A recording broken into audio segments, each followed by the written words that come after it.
صدقہ خیرات اور زکوٰۃ میں قرآن مجید کی روح سے کوئی فرق نہیں، اس لیے کہ قرآن مجید میں جو زکوٰۃ کا حکم ہے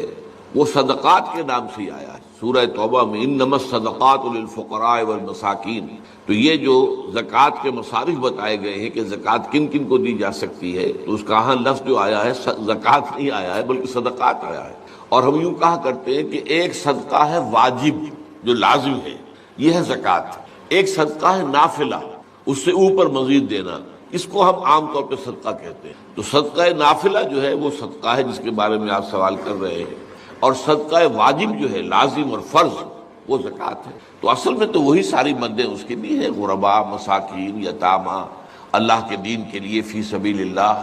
کوئی شخص جو ہے وہ قرضے کے اندر بری طرح بندھ گیا ہے، جکڑا گیا ہے، نکل نہیں پا رہا، اس کو یکمشت کوئی مدد دے کر اس قرض کے جنگل سے اور چنگل سے نجات دلا دینا، یہ چیزیں جو ہے وہ سب کو معلوم ہے، کس کو معلوم نہیں۔ وہ تو اختلاف اگر ہوتا تو اس میں ہوتا ہے آج کل کے مسائل میں کہ وہ آیا حالات کی تبدیلی کے ساتھ جو اس وقت چیزیں کہی گئی تھی وہ جو کی تو رہیں گی یا کچھ تبدیلی کرنی پڑے گی۔ مثلا وہاں یہ ہے کہ اگر کوئی ترخان ہے، لوہار ہے،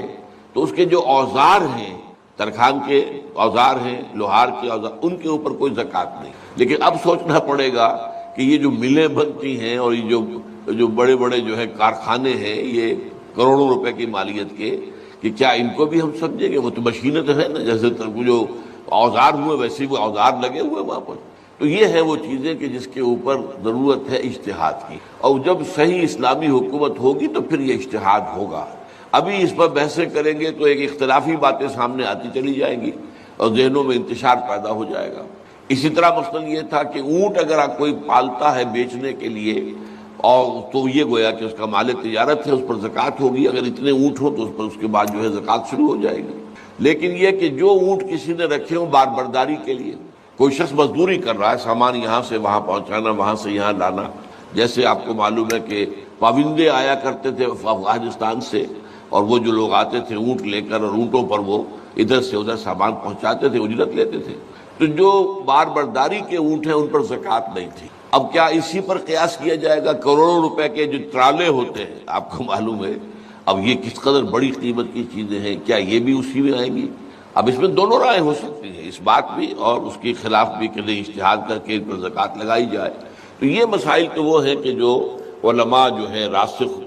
رسوخ فی علم رکھنے والے اور جدید حالات کو بھی جاننے والے، ان کے باہمی اتحاد سے، اتفاق سے کوئی جو ہے اس معاملے میں کوشش کی جائے کہ اجتہاد ہو۔ لیکن یہ کہ وہ جو چیز آپ نے پوچھی تھی اس میں کسی اختلاف کی گنجائش ہی نہیں ہے۔ عملی نیکی میں اصل شے ہے ہمدردی، ہمدردی میں مال خرچ کرنا، اور اس کے لیے ستون ہے زکوٰۃ۔ کم سے کم یہ 2.5% تو نکالو، بوتل کا کارک تو کھل جائے، پھر اور بھی دو، اور بھی دو، اور بھی دو۔ یہ تو obligatory ہے، یہ تو فرض ہے، یہ تو لازم ہے۔ لیکن مقصد کیا ہے؟ اس کو جو سمجھ لیا بس یہی زکوٰۃ ہی ہمارے ذمے میں ہے، وہ بڑے مغالطے میں۔ حضور نے فرمایا صلی اللہ علیہ وسلم، ان فی المال حقا سوی الزکوٰۃ، اے مسلمانوں یہ نہ سمجھنا کہ بس زکوٰۃ ادا کر دی تو تمہارے مال کا سارا حق ادا ہو گیا۔ ان فی المال حقا سوی الزکوٰۃ، تمہارے اموال میں حق ہے اللہ کا زکوٰۃ کے علاوہ بھی۔ اور پھر آپ نے یہ آیت پڑھی، وَآتَى الْمَالَ عَلَىٰ حُبِّهِ ذَوِي الْقُرْبَىٰ وَالْيَتَامَىٰ وَالْمَسَاكِينَ وَابْنَ السَّبِيلِ وَالسَّائِلِينَ وَفِي الرِّقَابِ وَأَقَامَ الصَّلَاةَ وَآتَى الزَّكَاةَ۔ یہاں آتا زکوٰۃ تو ہے ہی ہے، اس سے پہلے جو آ رہا ہے یہ سرپلس ہے، اس سے آگے کی بات ہے، یہ ایڈیشنل ہے۔ اسی لیے جب انفقوا انفقوا انفقوا انفقوا انفقوا کی جو تکرار ہوتی ہے قرآن مجید میں، تو ایک جگہ پھر سوال کیا صحابہ نے کتنا خرچ کرے، فرمایا قل العفو، کہہ دو جو بھی ضرورت سے زائد دے ڈالو، don't accumulate, don't retain any thing. ایک بات آپ سے کہوں، آپ کچھ چونک جائیں گے، حضور نے کبھی زکوٰۃ دی؟ کبھی نصاب کے بقدر پیسہ آپ کے پاس جمع ہوا کہ آپ پر زکوٰۃ واجب ہوتی؟ کیسی عجیب بات ہے، ارکان دین میں سے ایک رکن سرے سے غائب، کبھی آپ نے مال رکھا ہی نہیں۔ حضور کا اسوہ ہم جانتے ہیں، مسواک کر لی ہے، پائچے جو ہیں ٹخنے سے اوپر کر لیے ہیں، یہ اسوہ ہے، ہاں ہے، یہ بھی ہے، ٹھیک ہے، سنت ہے، اسوہ تو یہ ہے۔ اور صرف آپ کا نہیں، جنہیں ہم کہتے ہیں فقراء صحابہ، ابو ہریرہ، ابو ذر، سلمان فارسی، علی رضی اللہ تعالی عنہ اجمعین، یہ فقراء صحابہ میں سے تھے، کبھی کچھ نہیں رکھا اپنے پاس۔ میں نے بتایا تھا آپ کو شاید کہ حضرت علی کی جب شادی ہو رہی تھی حضرت فاطمہ سے، کوئی مکان تھا ہی نہیں، کہاں لے کے جائیں؟ ایک انصاری نے ایک حجرہ دیا ہے اپنے مکان کا، اس میں حضرت فاطمہ ودا ہو گئی۔ He didn't have any home۔ ابو ذر وہ تو دوسری انتہا کو چلے گئے تھے۔ قانون یہی ہے، حلال سے کماؤ، اگر ایک حد سے آگے بڑھ جائے تو زکات دے دو، باقی تمہارے اختیار میں ہے، دینا چاہو دو، نہ دینا چاہو رکھو اپنے پاس۔ قانون اس سے زیادہ آپ کو پابند نہیں، کبھی بھی آپ نے جبر نہیں کیا، ایمرجنسی میں بھی جبر نہیں کیا۔ ایک واقعہ آتا ہے کہ حضور کو کئی وقت کا فاقہ تھا، تھوڑی دیر کے بعد حضرت ابو بکر آئے،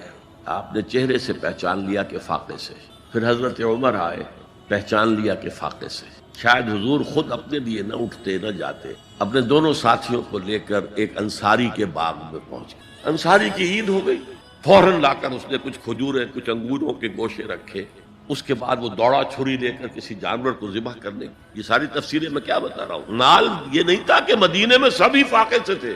موجود تھے جن کے پاس مال تھا، لیکن جبرن آپ نے کسی سے کچھ، جب وہ چھری لے کر چلا فرمایا دیکھنا کسی دودھ والے جانور کو نہ ذبح کرنا۔ بہرحال کچھ دیر کے بعد وہ گوشت پکا کر لایا، روٹیاں رکھی، اس کے بعد حضور نے ایک روٹی پر چند بوٹیاں رکھ کر کہا یہ عائشہ کو دے آؤ، اسے بھی کئی وقت کا فاقہ ہے۔ اور پھر حضرت عمر کی طرف رخ کر کے کہا عمر یہ ہیں وہ نعمتیں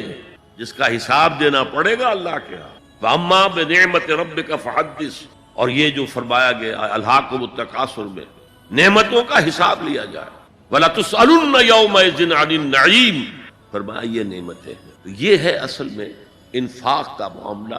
آپ کے اس پر چھوڑ دیا گیا ہے، جتنا بھی آپ میں جذبہ ہے، جتنا بھی آخرت کا یقین ہے، اتنا ہی آپ پسند کریں گے کہ آخرت کے بینک میں جمع کرائیں، یہاں کے بینکوں میں کیوں جمع کرائیں؟ یہاں کتنا دے دیں گے آپ کو؟ 10%، 20%، وہاں 700% ملتا ہے، 700% نہیں، 7000، 700 گنا۔ Why to keep it in these banks؟ حضرت مسیح کا جو پہاڑی کا واس بہت مشہور ہے، سرمن آف دا ماؤنٹ، بڑے پیارے الفاظ ہیں، میں آپ سے اپنا تاثر عرض کیے بغیر نہیں رہ سکتا۔ جہاں تک مواعظ کا تعلق ہے، جو حضرت مسیح کے مواعظ آئے ہیں ان سے اونچے وعظ کوئی ممکن نہیں۔ اسی میں یہ جملہ بھی ہے، دیکھو اپنا مال زمین پر جمع نہ کرو، جہاں چوری بھی ہوتی ہے ڈاکہ بھی پڑتا ہے، کیڑا بھی خراب کرتا ہے، آسمان پر جمع کرو جہاں نہ چوری کا اندیشہ، نہ ڈاکے کا خوف، نہ کیڑا خراب۔ اس لیے کہ میں تم سے سچ کہتا ہوں کہ جہاں تمہارا مال ہوگا وہیں تمہارا دل ہوگا، مال یہاں ہوگا تو دل اٹکا ہوا ہوگا، اور فرشتے اس طرح گھسیٹ کر کھینچیں گے آپ کی جان کو جیسے کہ سیخ پر سے کباب کھینچا جاتا ہے۔ اور اگر دل وہاں لگا ہوا ہے جس کے لاکھوں کروڑوں ڈالر سوئس بینکس میں جمع ہے، اسے کہا جائے نکل جاؤ پاکستان سے، اسے کوئی تکلیف ہوگی؟ نکل جاؤ فلاں ملک سے، ملک بدل کرتے تمہیں کیا تکلیف؟ میرے بینک کے اندر پیسے ہیں۔ البتہ جس کا باہر کچھ نہ ہو اسے اگر یہ دی جائے سزا تو اس کی تو جان پر بن جائے گی۔ تو یہ ہے انفاق کا معاملہ۔ اس میں یہ دو جو ہے، ایک قانونی سطح ہے، قانونی سطح یہ کہ حلال ذریعہ حرام نہ ہو، سود نہ ہو، جوا نہ ہو، فحاشی کو ذریعہ نہ بنایا جائے، منشیات کو ذریعہ نہ بنایا جائے کمائی کا، اور جو بھی آپ کے پاس ہے آپ نصاب کی سطح کے اوپر آ گئے تو 2.5% زکوٰۃ دے دو۔ قانون اس سے آگے آپ سے مطالبہ نہیں کرے گا، اگرچہ فقہا نے یہ فتویٰ دیا ہے کہ اگر کسی وقت جو فقراء ہیں ان کی ضرورت زکوٰۃ سے پوری نہ ہو سکے تو اس وقت کا امام، اس وقت کا خلیفہ وہ زبردستی بھی عمراء کے مال میں سے مزید لے سکتا ہے زکوٰۃ کے۔ لیکن کمال یہ ہے محمد رسول اللہ صلی اللہ علیہ وسلم کا کہ نہایت جان اصل تحریک جو تھی، انقلابی تحریک، اس میں بھی کبھی آپ نے جبر سے کام نہیں کیا۔ یہ آپ کی چوائس پر ہے، البتہ ایک معیار مقرر کر دیا، جیسے حضرت ابو بکر غزوہ تبوک کے موقع پر سب کچھ لے آئے تھے گھر میں جھاڑو پھینک کر۔ عام حالات میں یہ نہیں، ایک شخص آئے صحابی انصاری، میں اپنا سب کچھ اللہ کی راہ میں دینا چاہتا ہوں، فرمایا نہیں، تم چاہتے ہو کہ اپنے ورثاء کو غریب اور فقیر بنا کر جاؤ؟ اس نے کہا اچھا میں آدھا نہیں، آدھا بھی بہت ہے۔ فرمایا تہائی دیتا ہوں، فرمایا ہاں تہائی کافی، وَالثُّلُثُ کثیر، اور ثلث بھی بہت ہے۔ اور یہی قانون ہے وراثت کا، آپ ثلث سے زیادہ، 1/3 سے زیادہ کی وصیت نہیں کر سکتے۔ 2/3 مال جو ہے کم سے کم وہ صرف قانون وراثت کے مطابق تقسیم، اور کسی وارث کے لیے وصیت نہیں کر سکتے۔ ایک بیٹے کو اس کا حصہ بھی مل جائے اور پھر مزید جو ہے وصیت نہیں وارث کے لیے، لا وصیت لوارث۔ تو یہ ہے زکوٰۃ، در حقیقت اس جذبہ انفاق کو سپورٹ دینے والی شے۔ کم سے کم یہ تو دو، بوتل کا کارک کھل جائے گا تو مزید بھی نکل آئے گا اس میں۔ وَآتَ الْمَالَ عَلَىٰ حُبِّهِ ذَوِي الْقُرْبَىٰ وَالْيَتَامَىٰ وَالْمَسَاكِينَ وَابْنَ السَّبِيلِ وَالسَّائِلِينَ وَفِي الرِّقَابِ وَأَقَامَ الصَّلَاةَ وَآتَى الزَّكَاةَ۔ وَآتَ الْمَالَ عَلَىٰ حُبِّهِ، اب اس میں جو ترتیب میں نے کہا تھا، الاقرب فالاقرب، الاقرب فالاقرب، سب سے پہلے ذوی القربیٰ، اور اس میں اکثر و بیشتر ہم سے کوتاہی دور دراز کے لوگوں کے ساتھ نیکی ہو رہی ہے۔ سگے بھائی کی بیوہ اور یتیم بچے جو ہے وہ محروم ہیں، انہوں نے اس وقت یہ کر دیا تھا، یہ کر دیا تھا۔ ظاہر بات ہے کہ رشتہ داروں سے تو شکایتیں ہوتی ہیں، یہ تو ہمیشہ ہمارے مخالف رہے جی، ان کی ہم کیسے اگر تو اللہ کے لیے دینا ہے تو پہلا حق ان کا، من احب للہ وابغض للہ واعطى للہ ومنع للہ، اللہ کے لیے دیا ہے اگر تو اپنے اس نفس کی جو انتقام کا جذبہ ہے اس کو کچلو، اور جس کا سب سے پہلا حق ہے اس کو پہنچاؤ۔ حق بحقدار رسید، ذوی القربیٰ والیتامىٰ، جو بے سہارا رہ گئے، باپ کا سایہ نہ رہا، والمساکین، مساکین کسے کہتے ہیں؟ مسکنت کہتے ہیں، کم ہمت۔ آپ کو معلوم ہے آج کل ایک مرض کہلاتا ہے نیورستھینیا، آدمی دیکھنے میں ہٹا کٹا ہے، صحت مند ہے، لیکن اندر سے اس کی کوئی ہمت ایسے جواب دے گئی ہے کچھ کر ہی نہیں سکتا، وہ ہے مسکین۔ اسی لیے جو فرمایا گیا یہودیوں کے لیے ضربت علیہم الذلۃ والمسکنہ، ذلت کے معنی بھی کمزوری، اور مسکنت کم ہمت، ہمت ختم ہو گئی۔ تو جو اپنے پاؤں پر نہیں کھڑا رہ سکتا اس وجہ سے کہ اس میں وہ ہمت کم ہوگی، وہ بھی مستحق ہے۔ وابن السبیل، اور مسافر، پرانے زمانے میں آپ کو معلوم ہے نہ سرائے تھی، نہ کچھ اور تھا، نہ ہوٹل تھے، پھر اگر کہیں راستے میں چوری ہو گئی، ڈاکہ پڑ گیا، تو آدمی جو ہے گھر میں خود ہے، کفیل ہے، اچھا ہے۔ اس وقت کی حالت ایسی، ہمارے ہاں بیگرز نے اسی کو ایک بہت بڑا بہانہ بنایا ہوا، جی میں آیا تھا وہاں سے اور یہاں سے اور میری جیب پھٹ گئی، سب کچھ چلا گیا، اب مجھے واپس جانے کے لیے کرایہ چاہیے۔ اکثر و بیشتر جھوٹے کیسز ہو، اگر آپ کسی کو پکڑ لیں اور ساتھ لے کر کہیں تحقیق کراؤ تو بھاگ جائے گا، پھر بھی آئے گا اس کو۔ لیکن یہ کہ سبیل، یہ بھی ایک کھاتا ہے۔ وسائلین، یہ ذرا تفصیل طلب معاملہ۔ اسلام کی تعلیم بڑی متوازن، ایک طرف سوال کی مذمت ہے، مت اپنا دستے سوال دراز کرو کسی کے سامنے۔ جو شخص ہاتھ پھیلاتا ہے مانگنے کے لیے، وہ اپنی عزت نفس کو ہتھیلی پر رکھ کر آپ کے سامنے پیش کر، اور آپ ٹھوکر مار دیتے ہیں اس کی عزت نفس۔ مانگو اللہ سے، اللہ کسی کے دل میں ڈالے تمہاری ضرورت پوری کر سکتا ہے، بغیر اس کے کہ تم کسی کے سامنے دستے سوال دراز کرو۔ تو سخت مذمت ہے، اور خاص طور پر بیگری جو ایک انسٹیٹیوشن بن گیا ہے، ایک پیشہ بن گیا، اسلام کی تعلیمات کے منافی۔ اور جس طرح کی ہم خیرات بانٹتے ہیں، 5 روپے کا نوٹ دے رہے ہیں مانگنے والوں، مسجدوں کے باہر سمجھ رہے ہیں ہم نے حاتم طائی کی خبر کو لات مار دی، حالانکہ حقیقت میں آپ انسٹیٹیوشن آف بیگری کو سپورٹ کر رہے ہیں۔ کسی ایک کو لے لو، آؤ چلو مجھے اپنا گھر دکھاؤ، مجھے بتاؤ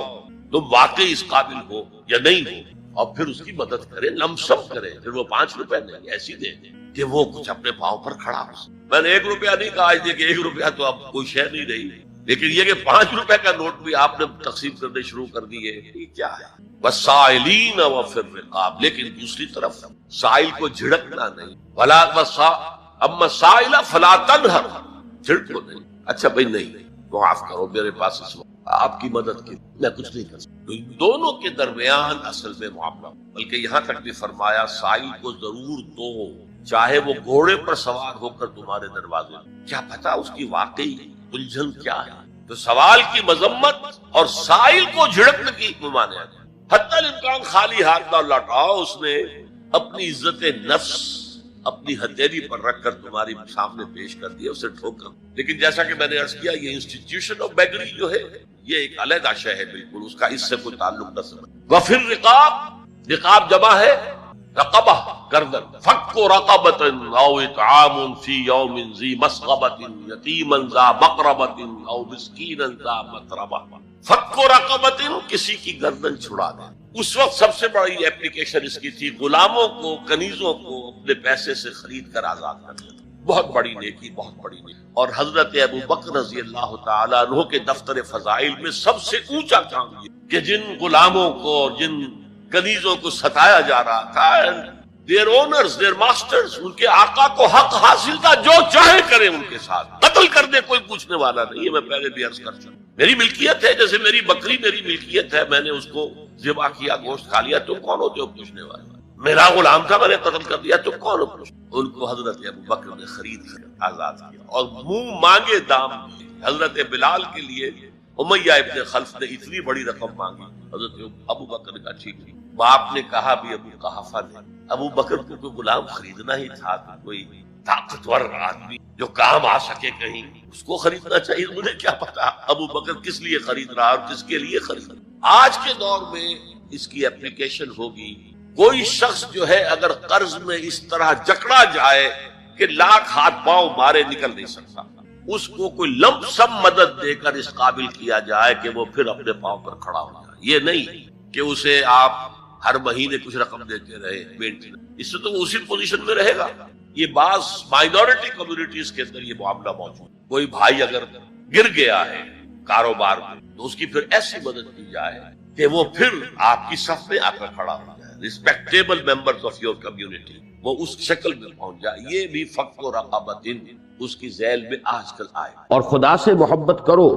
لو thy neighbor as thyself، اسی کا عکس ہے کہ اپنے پڑوسی سے بھی ایسے ہی محبت کرو جیسے اپنے آپ سے کرتے ہو۔ یہ ساری چیزیں جو ہیں در حقیقت واقعہ یہ کہ صحیح ہیں، اور اسلام میں بھی یہ چیزیں بتمام و کمال موجود ہیں۔ یہی وجہ ہے کہ اللہ تعالیٰ کا جو تعارف قرآن مجید کراتا ہے بالکل آغاز میں، الحمدللہ رب العالمین الرحمن الرحیم مالک یوم الدین، اگرچہ جزا و سزا کے دن کے مالک کا تصور لایا گیا تیسری آیت میں، لیکن وہ بھی بڑے نرم الفاظ میں، جزا و سزا کے دن کا مختار مطلق۔ باقی جو اس کی شان نمایاں کی گئی ہیں وہ تو وہ قابل تعریف ہستی ہے جس میں تمام محاسن اور کمالات موجود ہیں، اور وہ تمام جہانوں کی پروردگار ہے، پالنہار ہے، محافظ ہے، وہ رحمان ہے، رحیم ہے، اس کی رحمت ٹھاٹھے مارتے ہوئے سمندر کے مانند بھی ہے،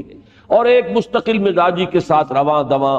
دریا کے مانند بھی ہے کہ جس میں تسلسل ہوتا ہے۔ اب یہ جو تعارف ہو رہا ہے اللہ تعالیٰ کا، ظاہر بات ہے کہ یہ کسی خوفناک اور ڈراؤنی ہستی کا تعارف نہیں ہے، بلکہ ایک ایسی ہستی کا تعارف ہے جو خود بھی محبت کرنے والی ہے، ودود ہے، شفیق ہے، رؤوف ہے، رحیم ہے، اور پھر یہ کہ وہ اس قابل ہے کہ اس سے محبت کی جائے، بلکہ سب سے زیادہ محبت اسی سے کی جائے، والذین آمنوا اشد حبا للہ۔ تو یہ جو ہے، اور محبت کو جس طریقے سے حضور نے پھر بیان کیا، لا یؤمن احدکم حتی یحب لاخیہ ما یحب لنفسہ،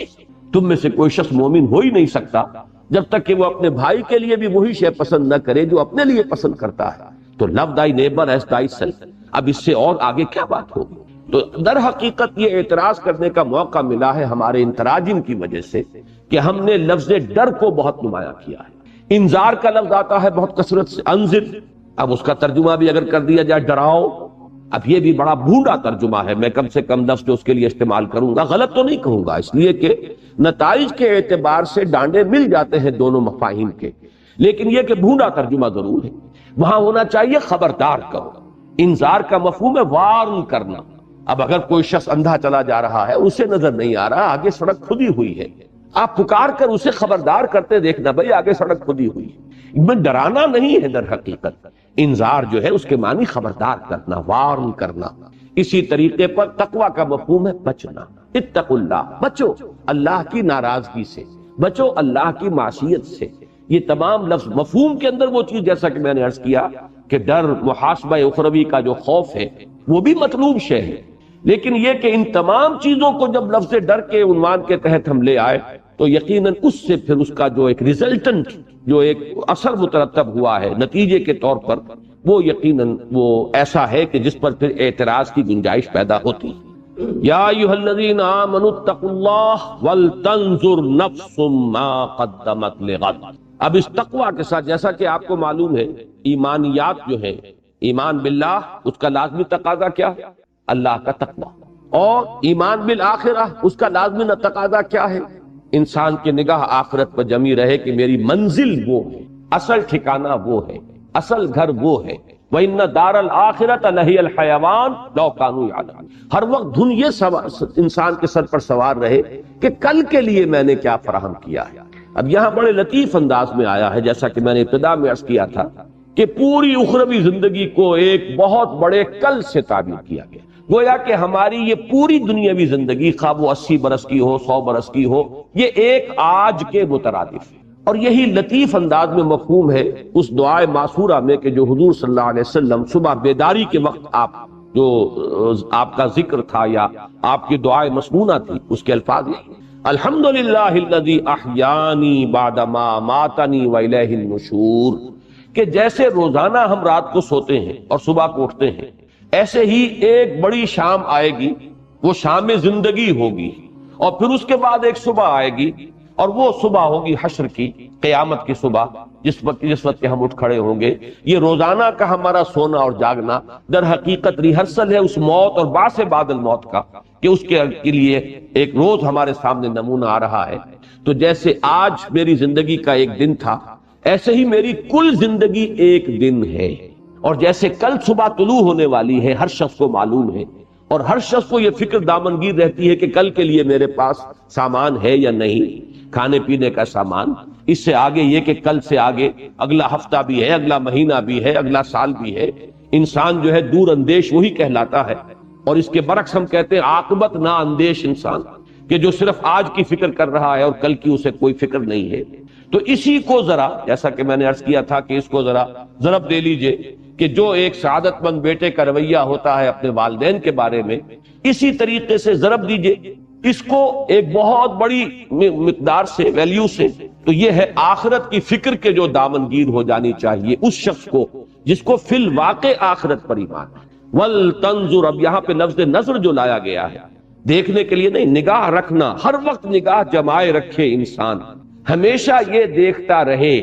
نگاہ اسی بات پر ٹکی رہے کہ میں کل کے لیے کیا بھیج رہا ہوں، وہ کل جو آخرت کی کل ہے، وہ بڑی کل جو ہماری زندگی میں آنے والی ہے۔ اسی طریقے سے آپ دیکھیں گے کہ قرآن مجید میں دنیا کے ساتھ لفظ عاجلہ لایا جاتا ہے، عاجلہ جلدی والی۔ عجلت پسند انسان جو ہے وہ عام محاورے میں بھی کوئی اچھا یعنی آدمی بردبار انسان نہیں سمجھا جاتا، ہر وقت جلدی سوار رہتی ہے۔ بردبار انسان وہ ہے جو سہج پکے سے میٹھا ہو، ہر معاملے کو سوچ سمجھ کر آگے بڑھاتا ہے، اس کے اندر ایک تدبر ہے، ایک حلم ہے۔ تو دنیا اور حب عاجلہ اور آخرہ اور عاقبہ، یہ لفظ آتے ہیں، والعاقبۃ للمتقین، آخرہ دنیا کے مقابلے میں ہے اور عاجلہ اور عاقبہ یہ ایک دوسرے کے مقابلے میں آئیں گے۔ تو یہ در حقیقت وہی کہ جو عام ہمارے محاورے میں بھی آتا ہے کہ وہی شخص دانا سمجھا جاتا ہے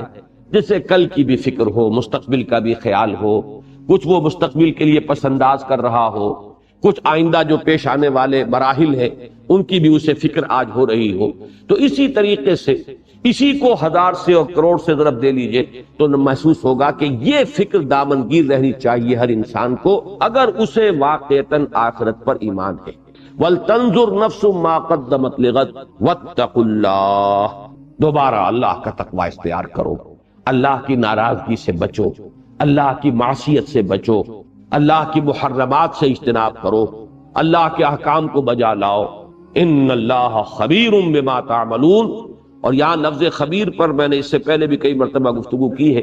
سورہ حدید کی ابتدا میں بھی یہ اس طریقے سے آیا ہے اور سورہ تغابن میں بھی، کہ پہلے بصیر آتا ہے پھر خبیر آتا ہے۔ خبیر میں زیادہ گہرائی ہے، اس لیے کہ باخبر ہونا کسی شے سے، اور خبر کے مختلف ذرائع ہو سکتے ہیں، بصارت بھی، سماعت بھی، انسان سن کر بھی کسی چیز کو، کوئی معلومات کو حاصل کرتا ہے، دیکھ کر بھی حاصل کرتا ہے۔ مزید برآں یہ جان لیجئے کہ در حقیقت ہماری جو باطنی شخصیت ہے اگر آپ اس کو پیش نظر رکھیں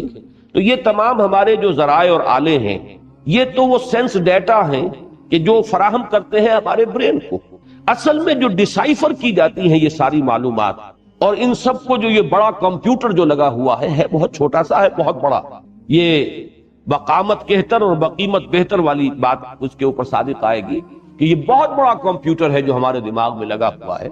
یہ جو ہے اس کو اب انٹرپریٹ کرتا ہے، ڈیسائفر کرتا ہے، اور پھر جو نتیجہ نکالتا ہے وہ خبر ہے اصل کہ جو ہماری اصل اندرونی شخصیت کو ان تمام چیزوں سے نتیجتاً جو بات ملی، جو خبر حاصل ہوئی وہ خبر ہے۔ تو خبر میں بصر یا سمع کی نسبت بہت گہرائی ہے۔ ان اللہ خبیر بما تعملون، جان لو کہ اللہ تعالی خوب باخبر ہے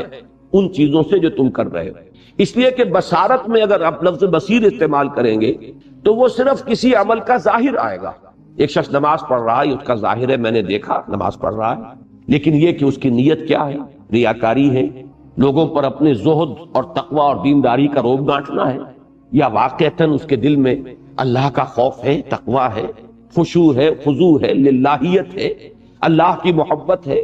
اب یہ چیزیں جو ہے یہ اس بصارت سے متعلق نہیں ہوں گی، اس کا تعلق خبر سے، لہذا یہ تمام چیزیں جو ہے جمع ہو کر سب سے گہرائی جس لفظ میں آتی ہے وہ خبر۔ سورہ تغابن میں بھی آپ دیکھیں گے کہ پہلے آئے گا اللہ کے لیے لفظ بصیر، پھر آخر میں جا کر آئے گا خبیر، اور یہی سورہ حدید کے اندر بھی تناسب جو ہے یہی آپ کو ترتیب یہی ملے گی، ان اللہ خبیر بما تعملون۔ اس میں ظاہر بات ہے کہ ایک انداز جو ہے تحدید کا ہے، اگرچہ اصولاً اس میں دونوں انداز موجود ہوتے ہیں۔ اہل ایمان کے لیے اس میں بشارت ہے، اللہ خوب جانتا ہے جو تم کر رہے ہو۔ اب اس سے زیادہ کسی بندہ مومن کے لیے ری ایشورنگ چیز اور کوئی نہیں، اس کے اطمینان، دل دہی کی بات کہ تم نے جو نیکی کا کام کیا، خواہ کسی انسان نے اسے دیکھا یا نہیں دیکھا، لوگوں کی نگاہوں میں آیا یا نہیں آیا، اللہ باخبر ہے، اللہ کے علم میں ہے۔ تمہاری کوئی قربانی، تمہارا کوئی اثار، اللہ کے لیے کی گئی تمہاری کوئی محنت، کوئی لمحہ جو تم نے اس کے لیے صرف کیا ہے وہ اللہ کے علم سے باہر نہیں ہے، اللہ جانتا ہے۔ اس میں جیسا کہ میں نے عرض کیا بڑی دلجوئی ہے، بڑی تشفی ہے، بڑی حوصلہ افزائی ہے اہل ایمان کے لیے۔ لیکن اسی میں برعکس جو لوگ ہیں، جو اللہ کے باغی ہیں، جو اللہ کے نافرمان ہیں، ان کے لیے اسی میں دھمکی، اللہ خوب جانتا ہے جو تم کر رہے ہو۔ تم لوگوں کی نگاہوں سے چھپ سکتے ہو، تم اپنے اوپر لبادے اوڑھ سکتے ہو، تم جھوٹی قسمیں کھا کر جو ہے ان کو اپنے لیے ڈھال بنا سکتے ہو۔ اتخذوا ایمانہم جنۃ فصدوا عن سبیل اللہ، انہوں نے اپنی قسموں کو ڈھال بنا لیا ہے اپنے لیے باسپرس سے بچنے کے لیے، لیکن اللہ باخبر ہے تمہاری اصل حقیقت سے۔ تو یہ دونوں چیزیں اس کے اندر مضمر ہوتی ہیں، لیکن یہاں جیسا کہ میں نے عرض کیا، چونکہ اس آیت مبارکہ میں جو سیاق کلام ہے اس کے اعتبار سے ثابت ہو رہا ہے کہ روح سخن منافقین کی طرف ہے، لہذا یہ تنبیہ اور تحدید کا کلمہ ہے، ان اللہ خبیر بما تعملون یا ایھا الذین آمنوا اتقوا اللہ ولتنظر نفس ما قدمت لغد واتقوا اللہ ان اللہ خبیر بما تعملون۔ جیسا کہ میں نے عرض کیا تھا کہ تیسری آیت جو ہے وہ بھی اپنے مفہوم کے اعتبار سے بھی بالکل واضح ہے۔ قرآن مجید کا یہ مضمون تو وہ ہے کہ اگرچہ میں اس کو دعوے کے ساتھ تو نہیں کہہ سکتا، لیکن گمان غالب میرا یہ ہے کہ کوئی صفحہ مصحف کا ایسا نہیں ہو سکتا جس میں یہ مضمون نہ آیا، آخرت کی کامیابی، جنت والوں کی کامیابی، دوزخ والے جو ہے ان کی ناکامی، ان کا خسران، ان کی تباہی اور بربادی۔ تو یہ تو قرآن مجید کا جو اہم ترین مضامین ہے، توحید اور معاد سب سے اہم مضامین، اور تیسرا اس میں ایڈ کیجئے رسالت اور نبوت، یہی اساسات ہے اس دین کی۔ لہذا یہ کہ لا یستوی اصحاب النار واصحاب الجنہ اصحاب الجنت هم الفائزون۔ میں نے یہ چاہا کہ پہلے اس آیت کو، چونکہ اس کا ایک بڑا بالکل واضح اور براہ راست ایک ربط بنتا ہے پہلی آیت سے، ان سے کہا گیا یا ایھا الذین آمنوا اتقوا اللہ ولتنظر نفس ما قدمت لغد، یہ اس غد کی شرح ہے جو کی جا رہی ہے،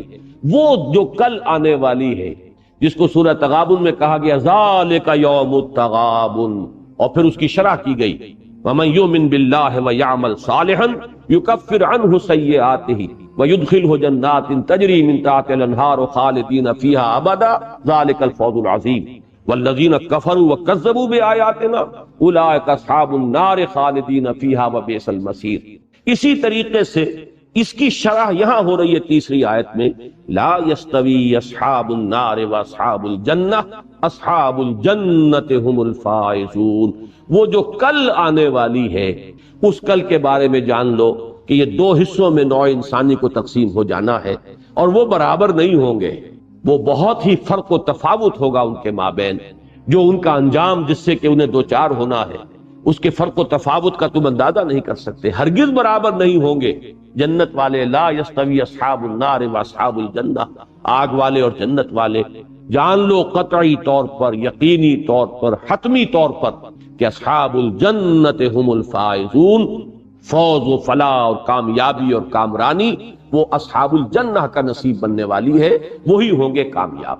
میں نے اصل میں ان دونوں آیتوں کو پہلے اس لیے ان کا ترجمہ کر دیا کہ اب جو درمیانی آیت ہے اس کے چونکہ دو مفہوم ہیں، ایک اس کا سرسری مفہوم ہے کہ جو ان دونوں آیتوں کو اگر سامنے رکھیں تو وہ بالکل سیاق و سباق کے اعتبار سے جیسے کہ نگینہ کہیں جڑا ہوا ہو کسی انگوٹھی کے درمیان میں، ایسے ہی ان دو آیتوں کے درمیان یہ نگینہ جڑا ہوا نظر آئے گا۔ اگرچہ اس کا جو وہ گہرا مفہوم ہے اس کے اعتبار سے بحث ہمیں تفصیلاً بعد میں کرنی ہے، لیکن یہاں اس نگینے کے اعتبار سے اسے پہچان لیجئے کہ اس آیت کا اکثر مفسرین نے جو مفہوم لیا ہے وہ یہی ہے جو اب میں بیان کر رہا ہوں، اور وہ کیا ہے؟ وَلَا تَكُونُوا كَالَّذِينَ نَسُوا اللَّهَ فَأَنسَاهُمْ أَنفُسَهُمْ، اور مت ہو جانا ان لوگوں کے مانند جنہوں نے اللہ کو بھلا دیا تو اللہ نے انہیں غافل کر دیا اپنے آپ سے۔ اب یہاں پر اپنے آپ سے غافل کر دینے کا مطلب اکثر و بیشتر مفسرین نے یہ لیا ہے کہ انہیں اپنے حقیقی نفع و نقصان سے بے خبر کر دیا۔ انہیں یہ احساس نہ رہا کہ اصل کامیابی کون سی ہے اور اصل ناکامی کون سی ہے۔ اپنے اصل نفع و نقصان کو پہچانتے تو تقویٰ کی روش اختیار کرتے۔ اللہ تعالیٰ نے چونکہ انہوں نے اللہ کو نظر انداز کر دیا، اللہ کو بھلا دیا، اللہ سے منہ موڑ لیا، اللہ سے پیٹھ موڑ لی،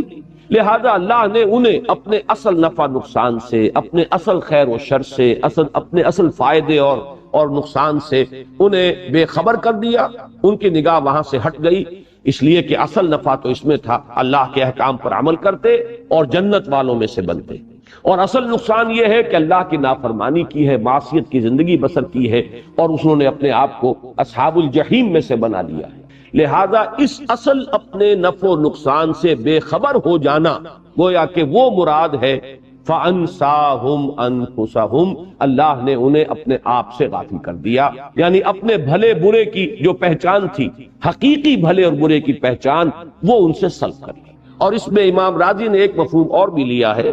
کہ اس سے مراد ہے میدان حشر میں جو بڑے شدائد ہوں گے اور مصائب ہوں گے، وہ دن ایسا ہے جس کے بارے میں کہا گیا سورہ مزمل میں یوم یجعل الولدان شیبا، وہ دن کے جو بچوں کو بوڑھا کر دے، اس کا جو ہولناک انداز ہے، اس کے جو شدائد ہوں گے اس کے اعتبار سے،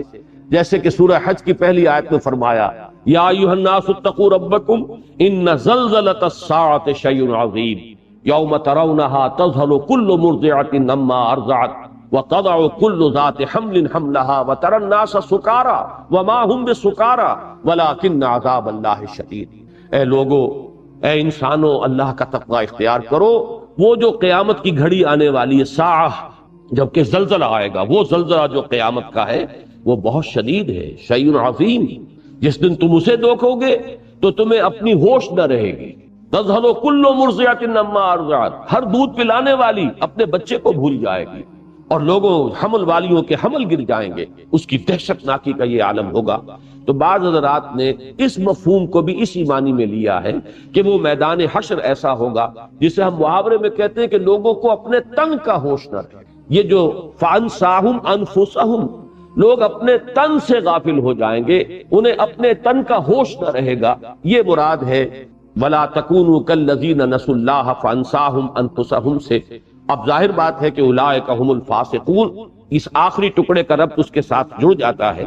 کہ جن لوگوں کو اپنے حقیقی نفع و نقصان کا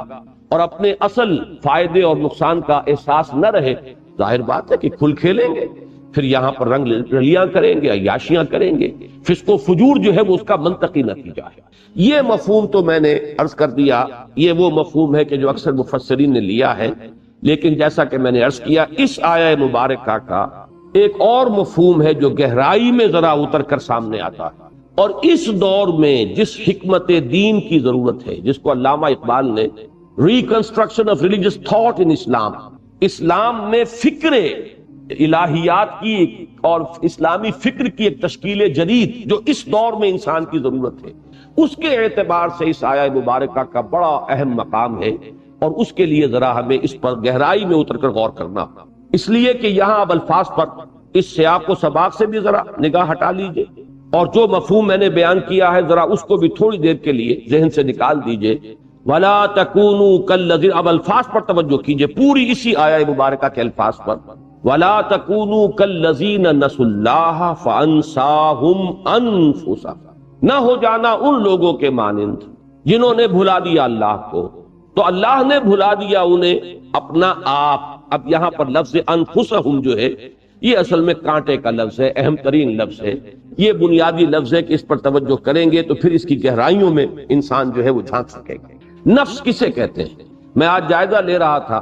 301 مرتبہ یہ لفظ قرآن مجید میں آیا ہے، اور اتنے مختلف اس کے مفاہیم ہیں، اتنے مختلف معنی میں استعمال ہوا ہے، جن میں سے 4 تو میں یہیں آپ کو اس وقت گنواؤں گا۔ اور سب سے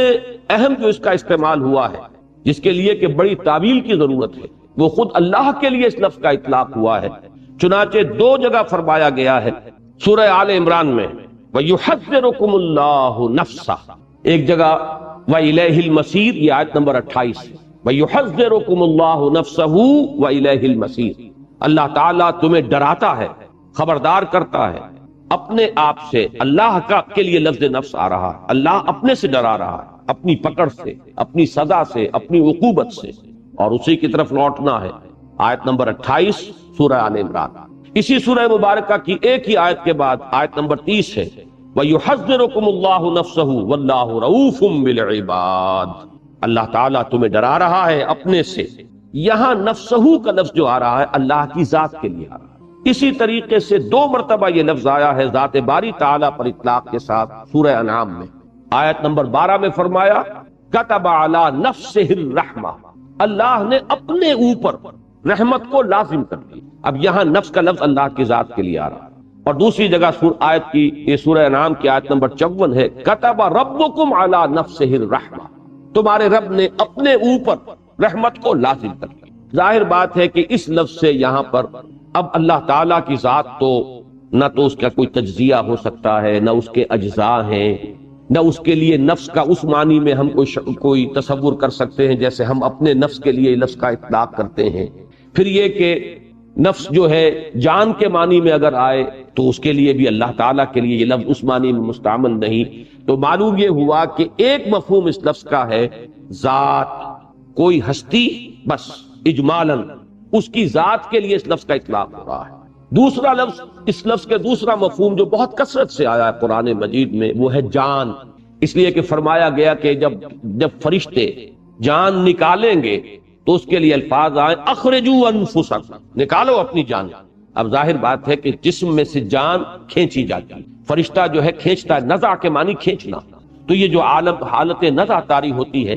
تو جب فرشتہ کہتا ہے اخرجوا انفسکم، نکالو اپنی جانیں، تو یہاں اس سے مراد کیا ہے؟ جان ہے۔ اب یہاں جسم رہ گیا، یہیں پر جسد بے جان رہ گیا ہے، فرشتہ جس چیز کو لے کر گیا ہے وہ اس کی جان ہے۔ تیسرا اطلاق اس کا اور بھی لطیف ہے، اب اس کو اب نہیں کہہ سکتے کہ اس کو شعور کے لفظ سے تعبیر کریں،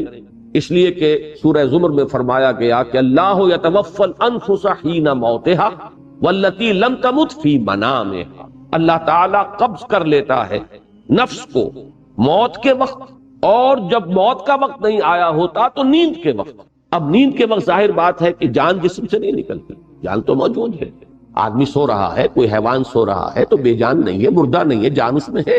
یہاں اس لفظ جو آیا ہے دوسری مرتبہ واللتی لم تمت فی منامہا، تو یہ جو حالت نیند میں جو چیز سلب کی گئی ہے، جو چیز کھینچ لی گئی ہے، جس چیز کو اللہ نے اپنے قبضے میں لے لیا، وہ انسان کا شعور ہے۔ تو شعور کے لیے بھی اس لفظ نفس کا اطلاق ہے۔ اور چوتھا اس کا جو سب سے زیادہ کثیر الاستعمال لفظ ہے وہ انسان کا وجود کلی، اس میں اس کی روح بھی آ گئی، اس کی جان بھی آ گئی، اس کا وجود بھی آ گیا، اس کا نفس امارہ بھی آ گیا، اس کے اندر اس کا ضمیر بھی آ گیا، اس کے قلب میں جو کچھ ودیت شدہ فیکلٹیز ہیں، لطائف ہیں، وہ بھی آ گئے۔ تو بحیثیت مجموعی پورے انسان پر، اس کی حقیقت پر اس لفظ کا اطلاق ہو رہا ہے۔ تو یہ میں نے 4 استعمالات آپ کے سامنے رکھے، جن میں اہم ترین ہے خود اللہ کی ذات پر اس لفظ کا استعمال۔ ان چاروں کو ذہن میں جب رکھیے گا تو نفس کا مفہوم آئے گا۔ ایک اور لفظ بھی اس کے بارے میں نوٹ کر لیں کہ نفس کے ساتھ ہی ایک لفظ نفس آتا ہے، فے کے زبر کے ساتھ، اور یہ عجیب بات ہے، جیسے روح اور ریح حروف اصلی ایک ہی ہے، ریح ہوا اور روح، اس روح کے بارے میں تو بڑی طویل بحثیں جو ہے ہم مختلف اوقات میں کرتے رہے ہیں، اور مسجد میں جمعے کے خطابات میں ان دنوں یہی مضمون جو ہے 3-4 جمعوں سے زیر بحث چلا آ رہا ہے۔ روح اور ریح میں جو تعلق ہے وہی نفس اور نفس میں ہے۔ نفس اس سانس کو کہتے ہیں جو آتا ہے اور جاتا ہے، ہوا اندر داخل ہوتی ہے پھیپڑوں میں اور پھر باہر نکلتی ہے، نفس ہے۔ نفس کی جمع انفاس آتا ہے، جو صوفیہ کے ہاں پاس انفاس کا لفظ استعمال ہوتا ہے کہ ہر سانس کے ساتھ اللہ کا ذکر جو ہے انسان اس کی عادت ڈالے کہ کوئی سانس بھی غفلت میں نہ نکلے۔ جیسے کہ وہ شیخ سعدی نے بڑا خوبصورت انداز اختیار کیا ہے کہ ہر سانس جب انسان کے اندر جاتا ہے موجب تقویت ہوتا ہے، جب باہر نکلتا ہے تو صفائی کا ذریعہ بنتا ہے، پس بر ہر نفس 2 شکر واجب است۔ پس ثابت ہوا کہ ہر سانس پر 2 مرتبہ شکر کرنا واجب ہے، کہ ایک مرتبہ سانس اندر گیا، آکسیجن اندر گئی اور وہ آپ کے لیے انرجی کا ذریعہ بنی، آپ کی قوت کا ذریعہ بنی، اور دوسری مرتبہ وہ کاربن ڈائی آکسائڈ اور کچھ چیزیں لے کر باہر آ گئی تو وہ تنقیہ اور جسم کی صفائی کا ذریعہ بنی۔ بس بر ہر نفس 2 شکر واجب است۔ تو نفس اور نفس اور روح اور ریح حروف اصلی ایک ہی ہے، جو تعلق ان میں ہے وہی ان کے مابین بھی موجود ہے۔ اب یہ نفس جو ہے اس تمام استعمالات کو سامنے رکھیے تو اس سے مراد جو نکلے گی وہ یہ ہے انسان کی اصل حقیقت۔ اللہ تعالیٰ اسے اپنی اصل حقیقت سے، اپنی اصل ذات سے غافل کر دیتا ہے۔ اس کے سامنے اپنا جسم تو ہے، اس کے تقاضے تو ہیں، اسے احساس ہے کہ پیٹ کھانے کو مانگ رہا ہے، بھوک لگی ہوئی ہے، ہنگر پینز ہو رہے ہیں، اسے احساس ہے کہ سردی ہے، مجھے کوئی گرم کپڑا جو ہے استعمال کرنا چاہیے، اوڑھ لینا چاہیے، اسے اپنے جسم کے تقاضوں کا پورا احساس ہے۔ لیکن جو اس کی اصل حقیقت ہے، جو اصل انسان اس میں مضمر ہے، جو اس کا حقیقی وجود ہے، جس کی بنا پر وہ اشرف المخلوقات ہے، جس کی بنا پر اس کا یہ مقام ہے جملہ مخلوقات کے اندر جو اللہ نے اسے عطا فرمایا، وَلَقَدْ كَرَّمْنَا بَنِي آدَمَ وَحَمَلْنَاهُمْ فِي الْبَرِّ وَالْبَحْرِ وَرَزَقْنَاهُمْ مِنَ الطَّيِّبَاتِ وَفَضَّلْنَاهُمْ عَلَى كَثِيرٍ مِّمَّنْ خَلَقْنَا تَفْضِيلًا، اس سے وہ غافل ہو جاتا ہے۔ یہ ہے در حقیقت وہ شے کہ اس آیت کو اب رکھیے ایک مقولہ، یا بعض ہمارے ہاں صوفیہ تو اس کو حدیث کی حیثیت سے پیش کرتے ہیں، محدثین اسے حدیث تو کی حیثیت سے تو قبول نہیں کرتے، لیکن ہمارے ہاں بہت سے حضرات جو ہے اسے ایک حکیمانہ قول، کسی کے حکیمانہ مقولے کی حیثیت سے تسلیم کرتے ہیں، اور وہ در حقیقت اس آیہ مبارکہ کا کانورس، من عرف نفسہ فقد عرف ربہ، بالکل یہ کہ جس نے اللہ کو بلایا وہ اپنے آپ سے غافل ہو گیا، اپنی حقیقت سے بے خبر ہو گیا۔ جس نے اپنی حقیقت کو پہچان لیا اس نے اللہ کو پہچان لیا۔ مجھے 2 اشعار یاد آ رہے ہیں، پتہ نہیں پورے ذہن میں ہوں گے یا نہیں، مفہوم ہے ذہن میں۔ کراجوئی چرا در پیچ و تابی کہ او پیداست تو زیر نقابی، تلاش او کنی جز خود نہ بینی، تلاش خود کنی جز او نہ یابی۔ کس کو تلاش کر رہے ہو؟ یہ جو انسان کے اندر ایک فطری جذبہ ہے، میں نے کئی دفعہ عرض کیا ہے اپنی گفتگوؤں میں کہ ہائی اسکول میں تقریباً 5 سال تک متواتر ایک دعا ہم صبح پڑھتے رہے، مجھ کو ہے تیری جستجو، مجھ کو تیری تلاش ہے، خالق میرے کہاں ہے تو، مجھ کو تیری تلاش ہے۔ اب یہ ایک واقعہ ہے کہ فطرت انسانی میں ایک تلاش مضمر ہے، ایک بے چینی سی، جو خصوصاً زیادہ حساس اور ذہین اور فہیم لوگ ہوتے ہیں ان کے اندر ایک بے کلی، ایک بے چینی سی ہوتی ہے، جس کو کہ مولانا روم نے تعبیر کیا ہے بشنو از نئے چوں حکایت میں کنت بس جدائی ہا شکایت میں کنت۔ معلوم ہوتا ہے کہیں سے کوئی ہجر کی کیفیت ہے، کہیں سے کوئی علیحدگی ہو گئی ہے، اپنے منبع سے کہیں ہم جدا ہو گئے ہیں، اپنے مرکز سے کہیں منقطع ہو گئے ہیں۔ یہ بے کلی اور بے چینی جو ہے اس میں انسان تلاش کرتا ہے، مجھ کو ہے تیری جستجو، مجھ کو تیری تلاش ہے۔ اب اس کا ہے یہ علامہ اقبال کے اشعار ہے، کراجوئی کس کو تلاش کر رہے ہو بھائی؟ چرا در پیچ و تابی، کس لیے یہ پیچ و تاب، یہ بے کلی، یہ بے چینی؟ کراجوئی چرا در پیچ و تابی کہ او پیداست تو زیر نقابی، وہ اللہ جس کو تم تلاش کر رہے وہ تو حویدہ ہے، عیاں ہے، اظہر من الشمس ہے، معمور ہو رہا ہے عالم میں نور تیرا، از ماہتاب ماہی سب ہے ظہور تیرا، تو زیر نقاب آ گیا۔ اب یہ جمعے کی تقاریر میں یہ بیان کر چکا ہوں ان دنوں میں، کشف المحجوب، محجوب تو ہم ہیں، غلاف تو ہمارے دلوں پر چڑھ گئے ہیں، زنگ تو ہمارے آئینہ قلب پر آ جاتا ہے، رخ تو ہم نے موڑا ہوا ہے اللہ کی طرف سے، ہم اس کی طرف روح نہیں کر رہے، اپنا رخ نہیں کر رہے، ہم تو مائل بکرم ہے، کوئی سائل ہی نہیں، راہ دکھلائیں کسے رہنمے منزل ہی نہیں۔ تو یہ جو ہے ہم ہیں اصل میں جو محجوب ہیں، اسی محجوب کے لفظ کو علامہ یہاں لائے ہیں زیر نقاب۔ زیر نقاب تم ہو کہ وہ پیداست، وہ تو ذرے ذرے سے حویدہ ہے۔ ان فی خلق السماوات والارض واختلاف اللیل والنہار والفلک التي تجری فی البحر بما ينفع الناس وما انزل اللہ من السماء من ماء فاحیا به الارض بعد موتها وبث فیہا من کل دابۃ وتصریف الریاح والسحاب المسخر بین السماء والارض لآیات لقوم یعقلون۔ ایک ایک ذرے میں اس کی نشانی موجود ہے۔ کرا جوئی چرا در پیچ و تابی کہ او پیداست تو زیر نقابی، تلاش او کنی خود جز خود نہ بینی، جب تم اسے تلاش کرو گے تو اپنا آپ، اپنے اندر کی جو حقیقت ہے وہ تم پر آشکار ہو جائے گا۔ تلاش خود کو نہیں، جزء نہ یابی، اپنی حقیقت کو تلاش کرو گے تو اللہ کو پاؤ۔ اب یہ بالکل وہی مفہوم ہے کہ من عرف نفسہ فقد عرف ربہ، اور یہ آیہ مبارکہ وَلَا تَكُونُوا كَالَّذِينَ نَسُوا اللَّهَ فَأَنسَاهُمْ أَنفُسَهُمْ أُولَٰئِكَ هُمُ الْفَاسِقُونَ۔ میں نے پہلے بھی عرض کیا ہے اور اس وقت پھر نوٹ کر لیجئے توجہ کے ساتھ، علامہ اقبال جنہیں میں اس دور میں فکر اسلامی کے اعتبار سے مجدد سمجھتا ہوں، اب اس لفظ کو میرے غور سے سنیے گا، ایک ہے جامع شخصیت جس میں علم بھی ہو، عمل بھی ہو، پھر علم کے ساتھ فہم بھی ہو، تقوی بھی ہو، تدین بھی ہو، مجاہدانہ کردار بھی ہو۔ ہمارے پہلے مجددین اس شان کے ہوتے تھے کہ ان میں یہ تمام چیزیں بیک وقت نظر آتی تھیں۔ ابن تیمیہ ہیں، علم کے آسمان پر ہیں، تقوی اور تدین کی معراج پر ہیں، مجاہدہ بھی ہے، شمشیر بکف بھی ہیں، شاہ سید احمد بریلوی اور شاہ اسماعیل شہید ہیں، یہ مجددین کی شان ہے۔ لیکن یہ کہ بہرحال ہر دور میں کچھ جزوی قسم کی شخصیتیں بھی پیدا ہوئی، تو میں آج کے دور میں اس کو اچھی طرح آپ کو بتا دینا چاہتا ہوں۔ یہ دور جو قحط الرجال کا دور ہے، ہمیں اس میں اپنے نقطۂ نظر کو بہت ہی پریگمیٹک اور پریکٹیکل بنا لینا چاہیے۔ آج کے دور میں کسی ایک پہلو سے بھی کسی کی کنٹریبیوشن نظر آ رہی ہو تو اس کا پورا اعتراف ہونا چاہیے، اس کی دوسری پہلوؤں کی جو کمیاں ہیں ان سے نگاہوں کو بند کیجئے، غض بصر کیجئے، اور اس کی جو عظمت کسی خاص پہلو سے نظر آ رہی ہے اس کا اعتراف کیجئے۔ میں اللہ کا شکر ادا کرتا ہوں کہ میرا مزاج اس نے خود اسی رنگ کا بنایا ہے۔ یہی وجہ ہے کہ مولانا مدنی رحمت اللہ علیہ کی جو بھی سیاسی پالیسی تھی اس سے مجھے شدید اختلاف، اس کے باوجود ان کی عظمت، ان کی محبت، ان کی عقیدت، ان کے مجاہدانہ کردار کا بڑا گہرا نقش میرے قلب میں۔ مقابلتاً علامہ اقبال کو میں کوئی ولی نہیں سمجھتا، وہ متقی اور متدین آدمی نہیں تھے، علم دین میں بھی ان کا وہ مقام نہیں تھا، فکر دین میں، علم اور فکر کے درمیان فرق ہے۔ اس دور کا جو فکر ہے، جو اس دور میں ضروری ہے، وہ در حقیقت اس کے اعتبار سے میں انہیں مجدد کا مقام جو ہے وہ میں سمجھتا ہوں، اور واقعہ یہ ہے کہ یہ میں اپنے پورے گہرے شعور کے ساتھ کہہ رہا ہوں، اس میں کسی مبالغے کا دخل نہیں۔ ان کا جو فکر ہے آپ کو معلوم ہے، فکر کس اعتبار سے، ویسے ان کی ایک سیاسی پالیسی بھی تھی، ان کا ایک ملی نقطہ نظر بھی تھا، ان کے اور مختلف پہلو ہیں، لیکن اصل میں